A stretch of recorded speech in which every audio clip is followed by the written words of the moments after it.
Hi,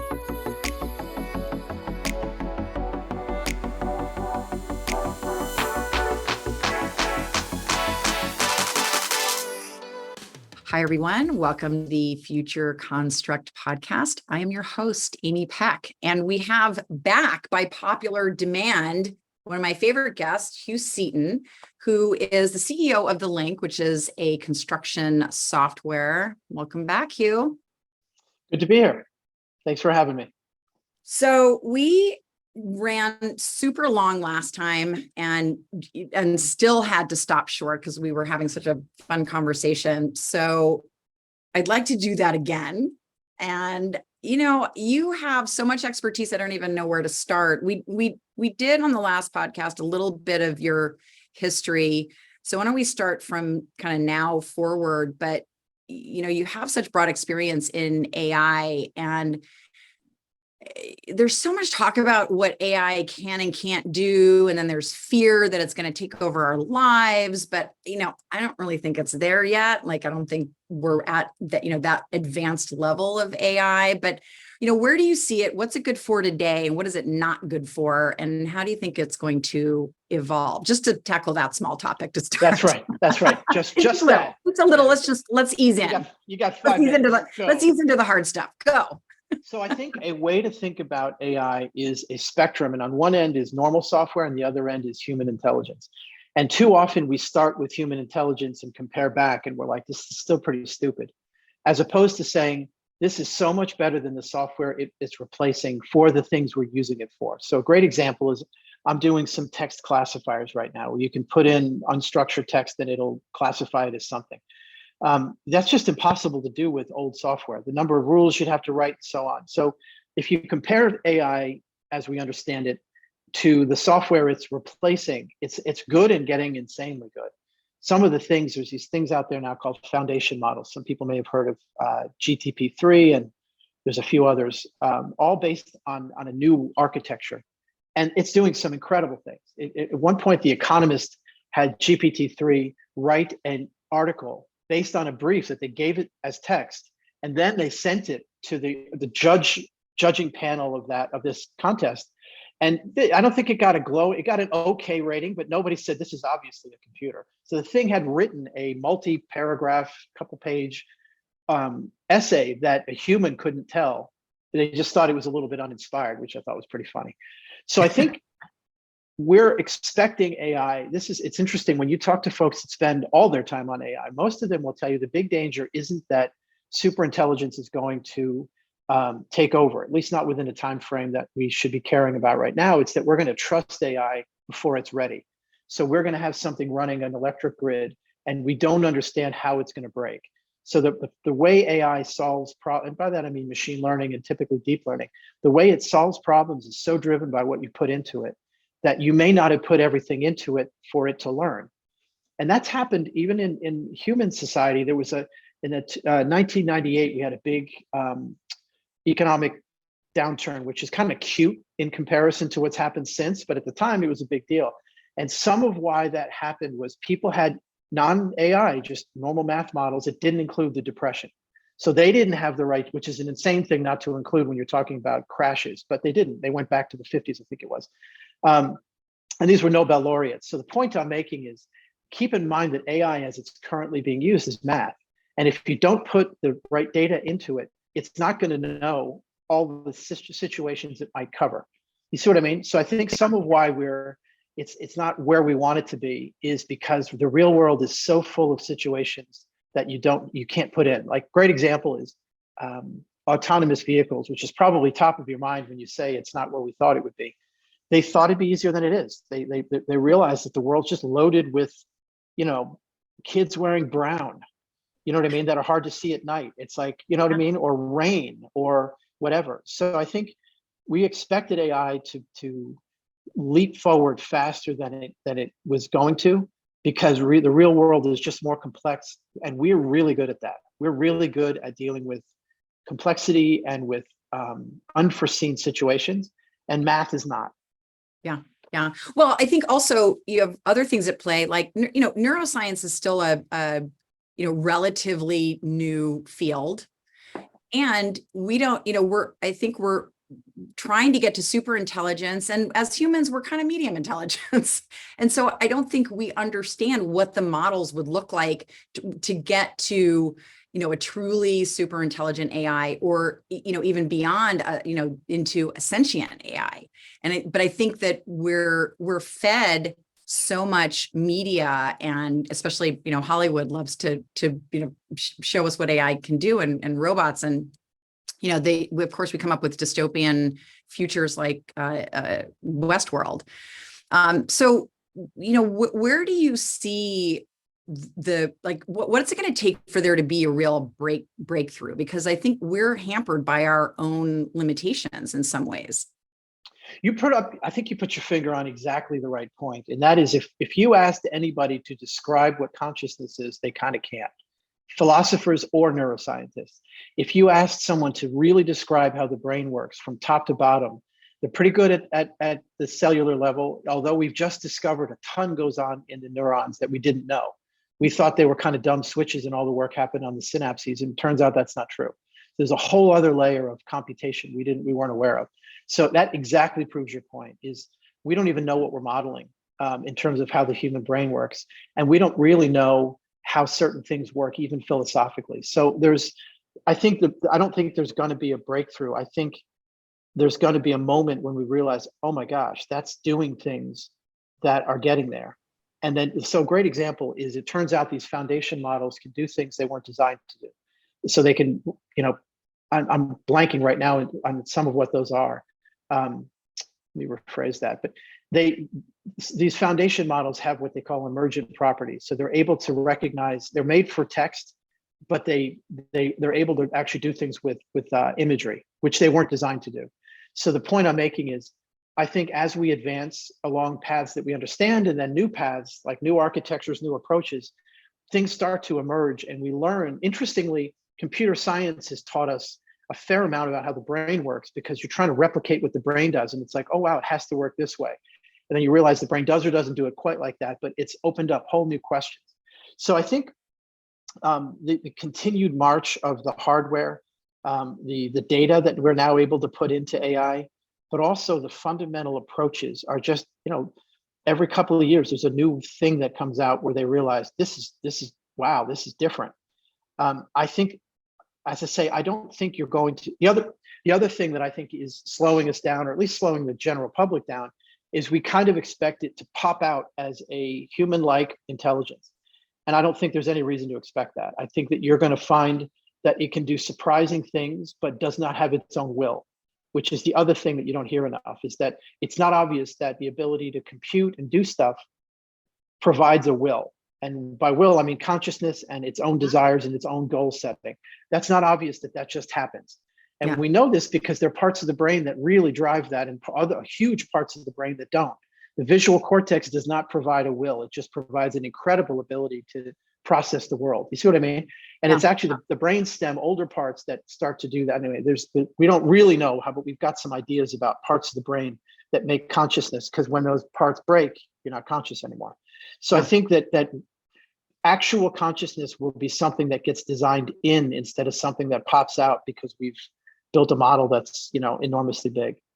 See, that's a really interesting point. And as someone who has sort of a left brain, right brain, I'm very much in my sort of Excel spreadsheet lane on a daily basis, but I'm also a photographer. I would not call myself an artist, but there's a creative component to the way I think. And I've seen a lot of interesting applications of AI in the creative community. And though, again, it's still pretty nascent, but, sort of iterative art, you look at DALL-E, you look at some of these AIs that are out there. I haven't been able to draw any lines of proof to this, but I have a sense that there could be some breakthroughs using this technology in kind of a creative vein that might help us unlock sort of the math component, and potentially even one thing we can't replicate is the way emotions steer sort of our neural pathways. And that's something that we can't code in, right? I mean, we can't code that into an AI. I think there's a lot in what you just said, an enormous amount in what you just said. Let me start with AI that's currently doing what we would think of as creative, especially visual. And apart from DALL-E, which is genuinely new, a lot of what I've seen is like in Autodesk has a product, and they're not alone in this, but they've done some good things, where it'll create based on parameters a bunch of options for you. And that winds up being the equivalent in an old designer's studio of scrapbooks, where it's allowing you to be spurred to think. And what it produces is rarely constructible because it's not considering enough of the world. And I think when you go from there to some of the other points you made about emotion, emotion is a way our brain gets our body ready to respond to something. So there's a whole area there that I think emotion has an impact in terms of connecting to what the body is supposed to do. You're seeing that a little with robotics. You're seeing, and I wouldn't call it emotion, but tying some of what AI is learning to do to physical feedback as a way of grounding what it learns in reality as opposed to abstractions is an interesting idea. To be honest with you, there are people really looking into this, and I think there's a lot to the point you were making. I think that'll teach us a lot about how to teach AI to understand the world it's in, because one of the big gaps is it has no world knowledge, right? It's often very narrowly can do a thing, and as soon as you ask it to do an equivalently difficult but different thing, it's no idea. So that the alpha zero that can beat everybody, including other computers in Zero and in Go and some other things, can't do your taxes, even though that's a lot easier. So I think that your point about emotion speaks to grounding in a physical reality. And I think that may be a way that AI starts to have more of an understanding of what the world is. That's a direction I know people are going. I want to unpack that some more, but we're going to take a momentary break to hear from our sponsors, and we will be right back.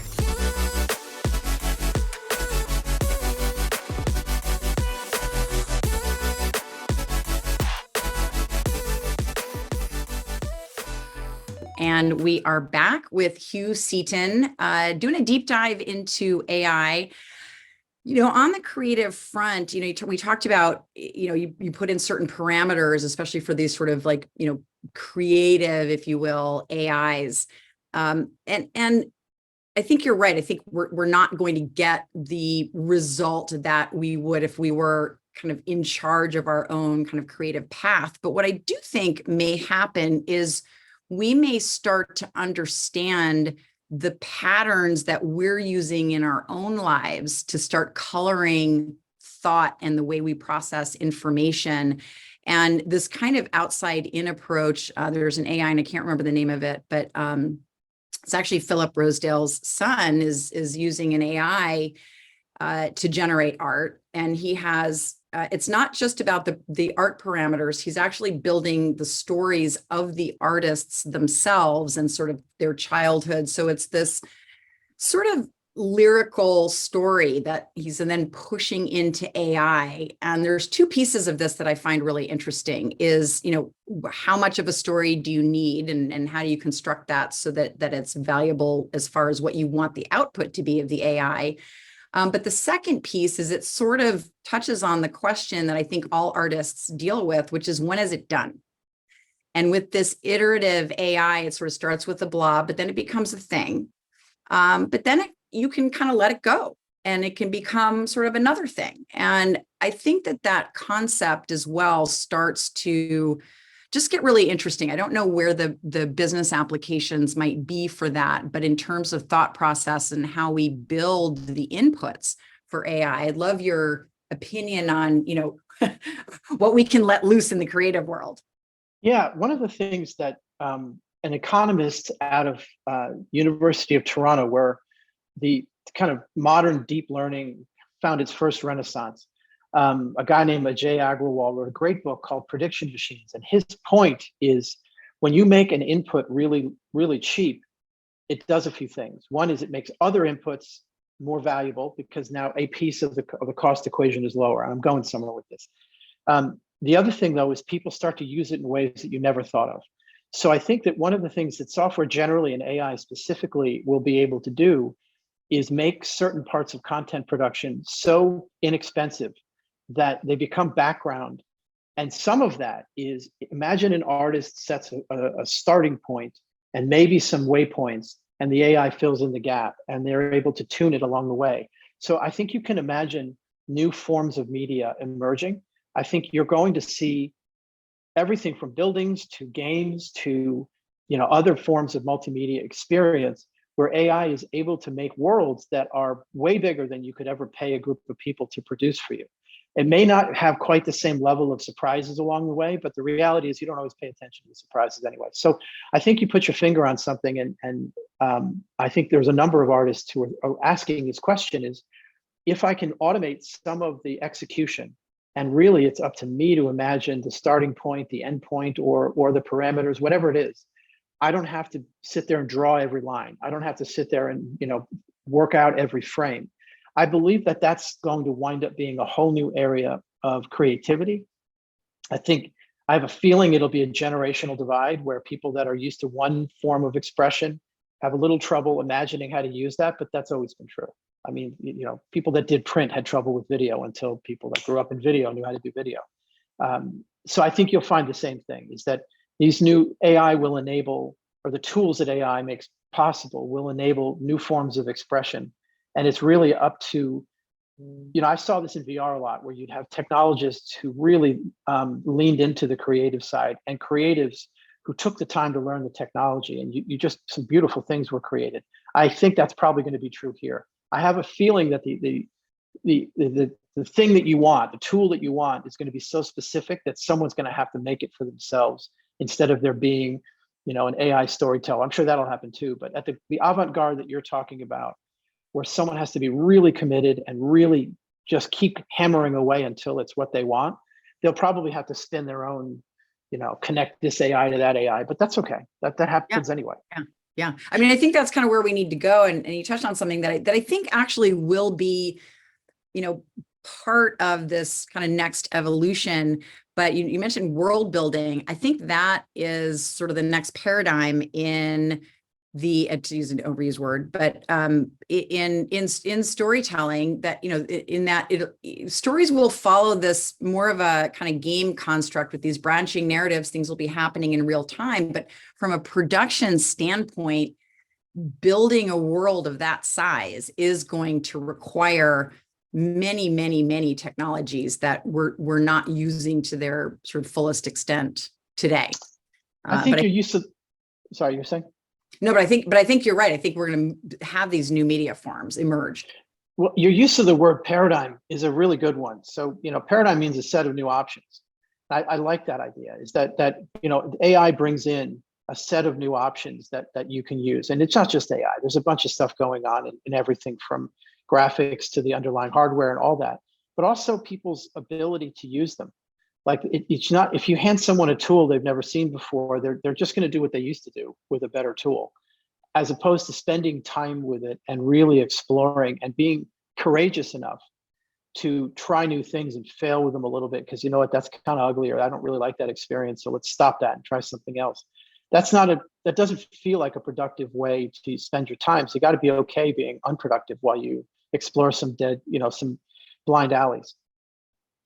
And then, if we sort of move back a little bit, there's so much talk, and I have, clients talking about this, like, they want to have smart buildings, of course, but then, they want to be able to wire into smart cities. And we sort of talk about all of these concepts like they're simple and they really are already in practice today. There are elements of them, but, I don't believe that there's an example of a true smart city where, they are optimizing, dynamically, all the services, all the processes, from building, maintenance life cycle to traffic lights and everything in between. But I do see that we're moving towards that, but the amount of data that we are going to have to manage and parse dynamically in order for this vision of the city of the future. I mean, I think it's really the future. I mean, how far along are we, and how real are we of achieving this notion of the true smart city? People take as read that that's obviously a good thing. That wiring everything all together is going to pay out and going to be worth it. I don't think that case has been proven. I think people take it as an obvious, and I don't know that that's right. And I say that because a lot of buildings as currently built, you don't have a lot of levers to pull. So knowing what's going on, what are you going to change? Maintenance schedules are they're already pretty good software. So I think that to think about a smart city, you need to define it a little better than it's currently being defined. In that you've got sensors everywhere, but okay, in abstract, that sounds like it would be great, but what sensors do you mean? Which ones are going to be adding value? Where people are, they kind of have that now. You don't even need that to be wired up. You can just have a light that senses people, and those have been around for a while. So I think that the idea of a smart building or a smart city sounds great when you're doing math in abstract, or you're just saying, wouldn't it be great if it could do this or this? But it needs to be thought of from the ground up. It needs to be not just something you do later. So you can think about the building process from a real estate person says, I have this land, or I'm going to get this land, and I'm going to model the heck out of how we're going to monetize that. And they're incredibly good at that. They then go typically to an architect. They then go to a specifier. It's near and dear to my heart. Then the GC says, okay, we're going to go cost that out. They get a bunch of trade people to come back with costs and so on and so forth. I tell you all this because the smart city conversation typically happens after all of that, when they've handed it over to the owner again, and it's usually a different part of the owner now. It's not the finance folks, it's the ops folks. And they now have to say, oh, let's censor things up. It wasn't at the beginning, it was at the very end of the life cycle. So if we really want to think about how to make buildings and cities smart, it needs to go way upstream. And the incentives to do that are unclear for two reasons. One is not every person who's commissioning a building is going to run the building later. That happens a lot less than you'd think. But also along the way, the GC has zero incentive in making it a better run building, because their job is to deliver on the contract as efficiently and safely as they can. And that's true downstream for the trades and so on. So the reason I bring all this up is we're not structured right now for smart buildings and smart cities to be really penetrating the market because of the structure of the market, except for some things like Microsoft is doing some great things. You may have heard of Sala Eckhart's. She has some great thoughts on this. I think she's been on your podcast. She's the only other one that's been on twice too. That's right. I mean, great company then. She's great. But a place like Microsoft that builds a lot of buildings, and often a lot of the same buildings that are already very data dense in terms of data centers and so on, they're going to think one way and be way further along, because again, they're building often a lot of the same kind of building, even if the innards are advancing all the time. And again, the running of that thing, of a data center, is so dependent on keeping the temperature right. And there was a story about how Google applied one of their DeepMind AIs to their own data centers, and it saved 40% of electricity. It just shows you how running it well will have enormous economic impact. Is that is true for a 50-year-old high-rise in New York? It's hard to say. It's hard to say how you would get 40% of running costs savings from toggling something. There aren't as many levers to pull, is my point. So I think that the barrier to smart buildings and smart cities is a clear demonstration that it's worth doing this from soup to nuts, and then the owner saying it's worth doing this from soup to nuts. And Mr. Architect and Specifier, this should be part of how you build from the ground up, as opposed to later on the ops team saying, oh, we should instrument this, because it's not built into how the building is. You don't have the levers to pull to act on whatever your sensors are going to tell you. You know what I mean? And you also haven't chosen all of the mechanical things that go into running a building. You haven't chosen them on the assumption that they're going to have really good data to operate better. You see what I mean? So there's dozens and hundreds of choices along the way. Because a great example is, I've got this GE thing, this, I don't know, chiller, let's say, from my big, and it's going to be IoT enabled, but they ran out of them. So then the mechanical contractor is going to say, well, I've got one just like it down the road from Carrier. It may not be IoT enabled, but because that wasn't part of the initial design, or it wasn't strongly argued for, you now have one key element that isn't IoT enabled, and you're going to have to either retrofit it or do without. That sort of thing happens a ton unless the owner is saying, this is a critical part of the decisions I want you making is that it can hook into the grid that we're building, and we've got a data center in the basement that can handle all this and all that stuff. So I think that it's a great vision. It just requires a lot more from upstream folks than they presently are incentivized to worry about. Well, I would even take it a step further, and it's a lot of the work I do with corporates, and they have sort of a pouty face when they come in, but we have to push them out the door on the way out. Is what do you want? Like what are the products and services of the future? But how do we want to live in 20, 25, 30, 50 years? Or how do we want our children to live? And I think that we miss a lot of the human factors. Again, a lot of these are sort of trite sayings that are being bandied around, in terms of technology, but there are elements of this that I think we're missing. And as humans, we've kind of lost the ability through our lives to just sort of fantasize about what we want the world to be like. And then now you add this layer of, the hype cycle of the metaverse, like, oh, now we're going to live in virtual worlds all day. We're not. We're going to live in the real world for a very long time. There's going to be a lot of digitization around us, but I think the step that all of us are missing as a global village is, what do we actually want the future to look like? Does anyone have an answer to that? I would argue the AIA spends a lot of time thinking about that. So it's the American Institute of Architects. They think like that. It's their job as architects. It's one part of their job as architects. So I do think people are thinking like that. I think that there's always a disconnect between what an architect sees as possibly possible and what an owner may have modeled as what they want the building to be used for. They're also, to the point I think you're making, is within a building is one thing, but a building within the context of that block does get thought about, but you don't get to control a lot of it. Usually it's, here's where we are, let's respond well to our community, as opposed to here's how we shape that block. And the hard part is, once in a while you'll have a policy or a set of kind of rules that try to make the block operate one way, or the part of the city. Zoning does that to some degree. Really blunt instrument, because are you going to go to someone who's raised $250 million to put a building in there and say, I need it to do these things?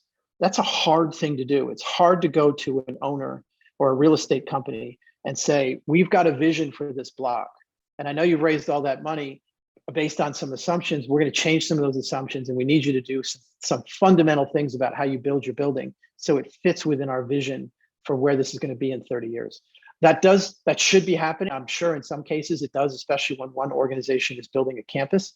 But that's what you would need to do what you're describing, to have a smart city that is really deeply smart. So the buildings are coordinating with each other on microgrids and all that stuff. That assumes that you're asking people that have gone to a bank and said, we've done it this way for 20, 30 years, and we're doing it that way again, and say to them, no, you can't do it that way. We're asking you to do it this way, and we can't really model the economics of some of it, but trust us, it'll work.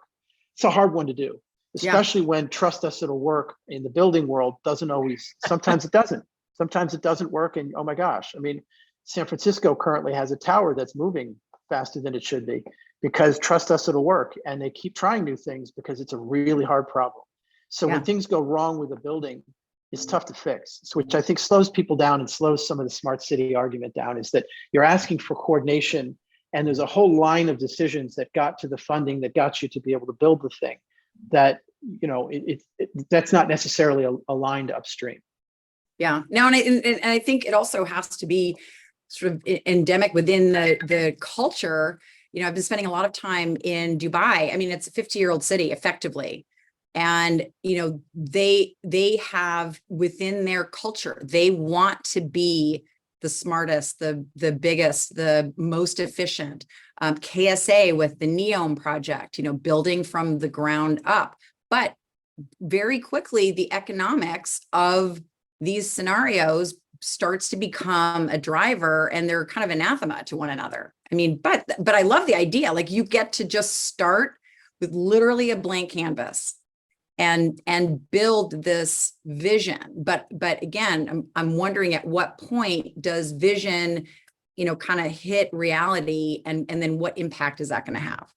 It's an interesting thought experiment is a lot of times you look at a place with a political system that is, let's say, less consultative than the US is. How's that for being euphemistic? And it seems like, oh my God, they can get it done. They can execute. Look at, they got all this done. China, I spent 10 years in China. China built the world's largest high-speed rail. Some incredible percentage of it is not making money right now. So what looked like the crown jewel of their progress has turned into a real problem, because there are some lines that, this is why Amtrak is the way it is in the US, because it's not that easy to have a functioning, slightly aging rail system that makes money. So otherwise you're pumping tax money into it, or you start to mothball some of your lines. In the US, we made the decision to make our rail line more about freight, which pays for itself, with the exception of the Northeast corridor. But my point is, when you look at so NEOM is another example, is basically one person is providing the will and decision-making, and then there's a hierarchy under him. What if he's wrong? What if this was a bad idea? So the flip side of being really able to make things happen is when you're wrong, everybody has to live with the fact that you were wrong. And this is why, for all the fact that in the US, we grumble like crazy about how hard it is to get things built. It is, and it's too hard, harder than it should be, for sure.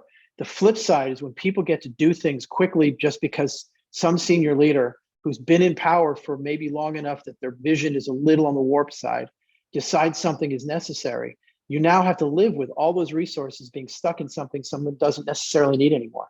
I mean, Olympics are fantastic examples of this. Billions go into buildings that are usually not where they're needed anymore. You know what I mean? And that's one of the reasons why it's becoming a bit of a curse for a municipality to say yes to that. Means they either have to be disciplined, like London kind of was, or not so much, like Beijing definitely wasn't. And now there's big relics that you get to pass. So I think that's another part of the smart city problem is, if the market doesn't solve that, if it is because the government comes in and says you have to do this, are they right? And did we put too many resources in a temporary technology when something else? Great example of that. One of the things you're seeing with IoT is Internet of Things is, it isn't necessary to place a sensor there for certain things like it used to be. You used to need motion sensors. Now you don't. Machine vision takes care of it for you. So the camera that you have there for security can now be used for other things. You know what I mean? So if you'd invested a ton of money on motion sensors, you don't need them as much anymore because you've got cameras all over the place. So I think that this idea that, gosh, I wish we could just snap our fingers and make it happen. The flip side is the world is really complicated, and you cannot know all of what goes into the success or failure of a decision. You know what I mean? So making it in a consultative way and making it in a slower way has its appeal. Yeah. I mean, but you bring up an interesting point, because I was talking with a group who are doing some work with the Olympic Committee for the 2024 Paris Games. And that could be an interesting opportunity, because in a way it's a microcosm. In a way, there's a deadline. It needs to be built. In a way, it does need to leverage, some of the latest, most kind of cutting edge technology. So they could be kind of interesting test beds. Expo in Dubai, there's going to be another one in 5 years, wherever it's going to move to next year, or in the next 5 years. They could be, I think, a great microcosm and test bed for how this technology evolves, and also built with, I think there was a whole plan already in place when Expo was going to leave, that it was going to turn into sort of this live, work, play, right? So they already had plans for that. And that, I think it's hard to serve two masters. But at the same time, I like the fact that there was some vision. It's like, look, we don't want to spend billions building this, and then it's just nothing, right? It's just a museum. Like, how do we utilize it? And maybe that's a strategy moving forward, is to sort of use these things that are being built, that have a deadline, and start to push the boundaries of the technology in that construct, see what works and see what doesn't. I think that's an absolutely valid point. The flip side is most of those things, including Dubai, are funded by something else, which makes them less necessary to be economic, whatever the thing is. In contrast, some of the things you're seeing is the natural progression of products. Often they'll include more and more sensors, and they're already networked. So I have a feeling that some of what we would want a smart city or a smart building to do will be either approximated or done by proxy from other things. Whether it's the phones that we're wearing, what happens when, let's hope it's in a year, when AR glasses start to become more and more of a real thing. I mean, we don't expect next year to be what everyone's hoping for. It's going to be some kind of a blend, but so what? When Apple gets into it, you know what I mean? Who wore a smartwatch before the Apple Watch? Some people did, but not so many. Now it's crazy when finding someone without an Apple Watch on in a lot of rooms is like, this is funny. So I have a feeling that when you start to be able to have sensors on your face that are looking at the world all the time, I think it'll open up the ability to take some of that information and do things with it. I don't know what, but that's the point. Just like that, the comment about AI making prediction, I didn't finish that whole point that Dr. Agrawal made. When you make prediction so cheap that you can do it all the time, it starts finding new ways to be useful. Things like, Google Lens can tell you what dog breed or what bird you're looking at. That's maybe not the most earth-shaking change, but it speaks to the fact that all that is what we would call prediction in mathematically. So I think that you'll find that the way we get there isn't what we think it is. I don't think it's going to be, let's design this from top to bottom. I think we're iterating there. So the next time we build a big building or build a campus, we have all these tools to work with. And to your point, hey, they did something really cool in Paris. Let's get that team over here to consult.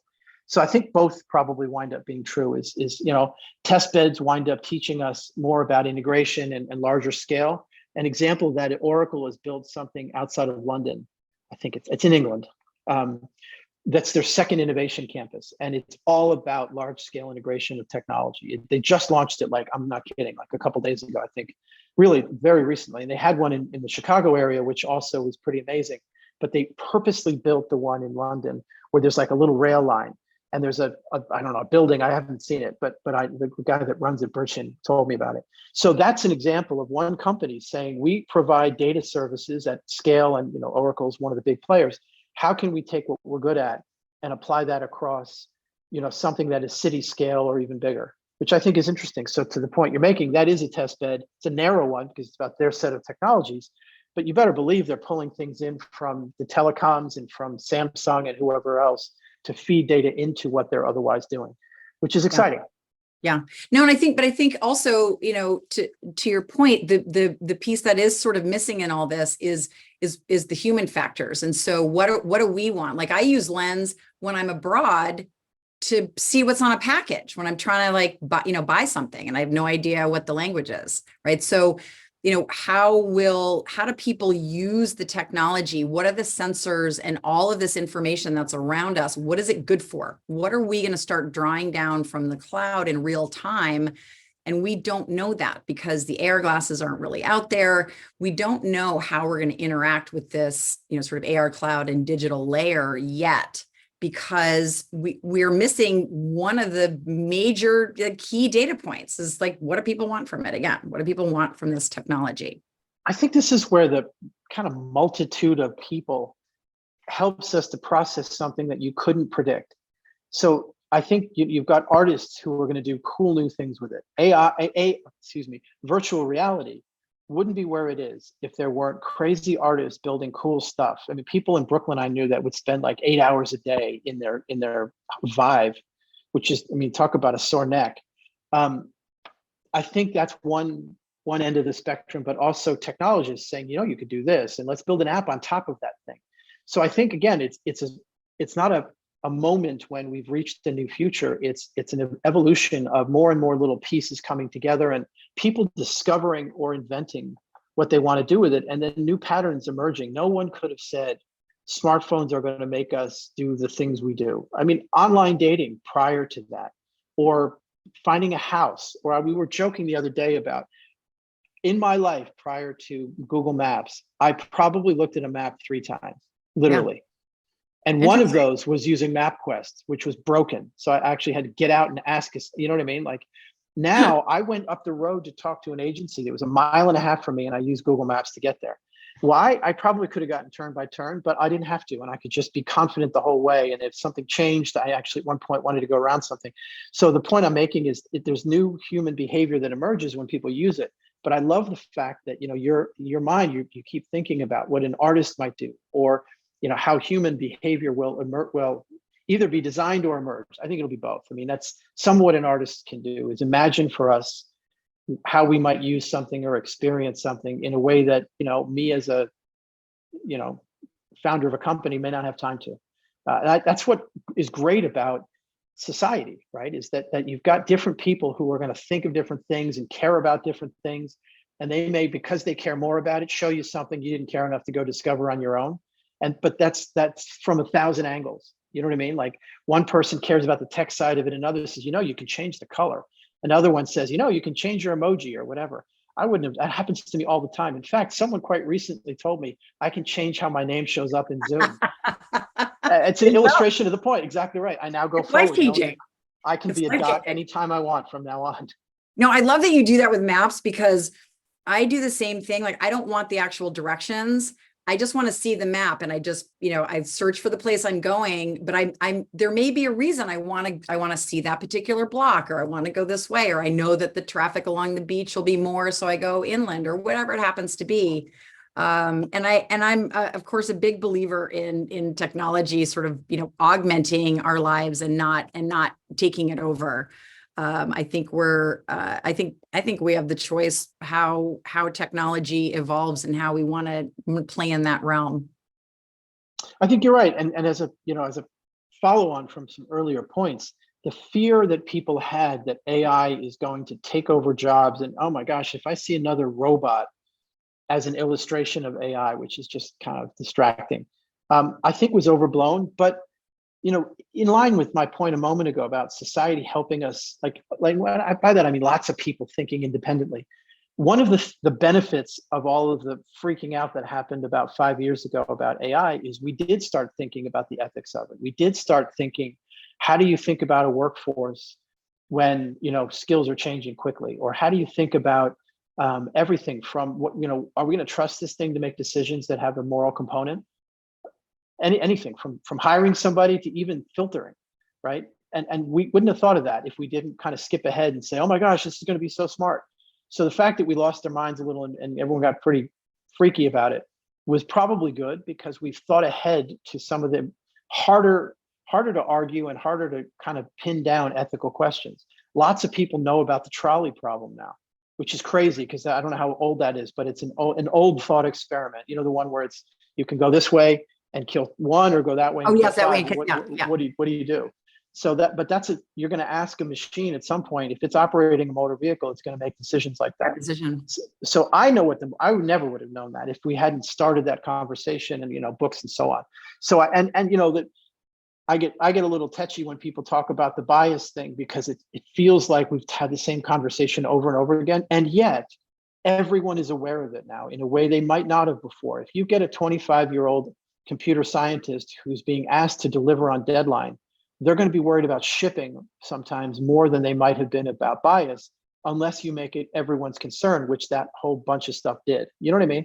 So yeah. I think that thinking ahead, even if we're a little disappointed that we don't have, you know, everyone who grew up on the Jetsons is just living with constant disappointment anyway. I mean, you know what I mean? I have to drive. So that is one of my, you know, because I'm going to ask you the question I ask everyone in a moment, but like, where's that like little walkway, and you know, Jane stands on it, and the little, you know, creatures come and put her thing on, they do her nails, they do her hair. Like, where is that? Hong Kong. That. Yeah, Hong Kong actually has an escalator that does a lot of that, which is pretty funny. That is one of my you know, things that I want in 20-25 years, but I sort of want it now, because I have been waiting 20-25 years for it. So as much as I hate to let you go, I'll ask you our final question, which is if you can project yourself 20-25 years into the future, and you can bring with you or just have a product or service that just makes you personally happy. It doesn't have to do anything for anybody else. It's just something that makes your life better in some way. What would it be, and what would it do? I'm a real fan of instrumented health. So for me, whether it's a watch or whatever, that really gives me a sense of where my body is as I'm working out or as I'm doing something else. I think that to me is, and the ability to do something about it, which who knows what that's going to mean, but really technologically enabled health. And I'll tell you what, in 20 years, that's going to be top of mind. So I think what you're seeing with the Microsofts and the Amazons and Google to some degree getting into health, I want to see where that goes, because I think it'll be pretty exciting. That's great. I'm right there with you. And I also think the more that we are aware and responsible for our own well-being, we'll start to see incredibly positive results from that in our overall health. So I'm right there with you. Well, Hugh, as always, an amazing chat. Great to catch up with you. Thank you so much for joining us for the second time today, for the second time ever. And I think we may have to have you back for a third time next year. This time, same time next year. I'll be here. Well, thanks for having me again. I've enjoyed it as always. Thanks, Amy. Thanks so much, Hugh.